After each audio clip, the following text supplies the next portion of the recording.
এত সুন্দর জায়গায় ঘুরতে এসে যদি মন খারাপ থাকে তাহলে কি বলার আছে বলুন তো। এত সুন্দর শাপলাগুলা দেখার জন্য আসছিলাম, কিন্তু শাপলাগুলা ফুটার যে অবস্থায় দেখার কথা ছিল সেই অবস্থায় দেখতে পারলাম না। কারণ সকাল সকাল যদি আসতাম তাহলে শাপলাগুলো ফুটন্ত পাইতাম। সূর্য ওঠার কারণে প্রায় এখন 12টা বেজে গেছে, সেই জন্য শাপলাগুলা অফ হয়ে গেছে। তো এই জায়গাটা দেখে অনেক মানুষই আসছিল, সবাই মানে এই শাপলা ফুলগুলা দেখার জন্য, ভিডিও করার জন্য ছিল। এই ছেলেগুলা কিছুক্ষণ আগে শাপলা পায়নি, ব্যর্থ হয়ে সেজন্য হাত মুখ দিয়ে চলে গেছে। এবার আমার পালা।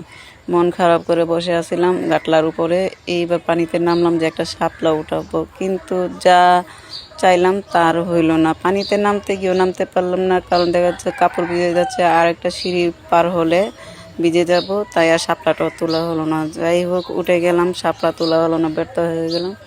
আশপাশটা দেখেন চতুর্দিকে সবুজ শ্যামলে ভরা, আর এ পাশে তো শাপলা কম দেখা যাচ্ছে, ওই যে কোনাটায় দেখা যাচ্ছে এত পরিমাণের শাপলা যা বলার বাইরে। কিন্তু এই জায়গায় সবচেয়ে সুন্দর লাগছে যে এই গাটলাটা এত সুন্দর করে একটা গাটলা বানাইছে।